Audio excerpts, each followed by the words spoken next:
আজকে না তোমাদের সাথে জুটের ইয়ারিং শেয়ার করব।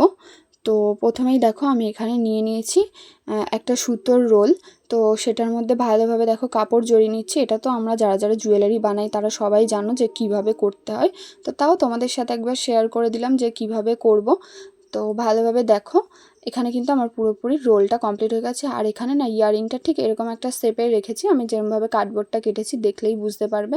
তো কার্ডবোর্ডগুলোতেও ভালোভাবে এখানে আঠা দিয়ে পেস্ট করে দিয়েছি, দিয়ে চারি সাইড থেকে এরকম ঝিরিঝিরিভাবে কেটে আবারও আঠা দিয়ে ভালোভাবে লাগিয়ে দিচ্ছি। আর চারিদিক থেকে না যখন লাগাবে তখন অবশ্যই মাথায় রেখো যাতে কোথাও থেকে কোনো রকমভাবে বেরিয়ে না যায়। তারপর দেখো আমি পিছন থেকেও কিন্তু একটা কাপড় দিয়ে পুরোপুরি ঢেকে দিয়েছি। এখানে আমার চোকারের বেসটাও কমপ্লিট হয়ে গেছে এবং কানের দুলেরও বেসটা কমপ্লিট হয়ে গেছে। আর তারপর একটা অরেঞ্জ কালারের কাপড় নিয়ে এরকম সরু করে কেটে নিয়েছি, নিয়ে যে রোলটা বানিয়েছিলাম রোলের উপরে কিন্তু আমি ভালোভাবে আবার রোল করে লাগিয়ে দিয়েছি। দেওয়ার পর দেখো এখানে নিয়ে নিয়েছি জুটের দড়ি। তো এই দড়িটাকে আমি ভালো করে আঠা দিয়ে দুটো সাইডে এরকম লাগিয়ে দিয়েছি। দেখে কি মনে হচ্ছে বলো তো? আমার তো দেখে মনে হচ্ছে পুরো তবলার মতো দেখতে হয়ে গেছে আর কি। তো এবার এটা এখানে শুকাতে দিলাম, দিয়ে দেখো আমি জুটের দড়িটা নিয়ে আবার এরকম রাউন্ড করে ভালোভাবে গোল গোল করে নিয়েছি। নেওয়ার পরে আমি যে কানের দুলের বেসটা বানিয়েছিলাম তার উপরে কিন্তু এটাকে বসিয়ে দিচ্ছি। দেখো দুটো দুলের মধ্যেই কিন্তু আমি এটাকে ভালোভাবে বসিয়ে দিয়েছি। আর তারপরে একটা আর্টিফিশিয়াল এখানে পিঙ্ক কালারের কড়ি নিয়ে নিয়েছি, কড়িটাকে কিন্তু আমি ভালোভাবে সেলাই করে দিচ্ছি।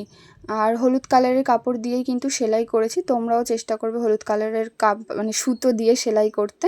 তারপর দেখো আমি কিন্তু যে দুলটা বানিয়েছিলাম দুলের নিচেও কিন্তু দুটো পিঙ্ক কালারের মানে আর্টিফিশিয়াল কড়ি দিয়ে হ্যাঙ্গিং করে দিয়েছি। দেওয়ার পরে এখানে কিন্তু স্টার্ট পিনটা গ্লু গানের সাহায্যে লাগিয়ে দিয়েছি। আর এটা হচ্ছে কি আজকে আমার কি বলবো তবলা জুটের পেন্সিল চোকার আর কি। কেমন লাগছে অবশ্যই কিন্তু কমেন্ট করে জানিও, আর ভালো লাগলে একটা লাইক করে দিও।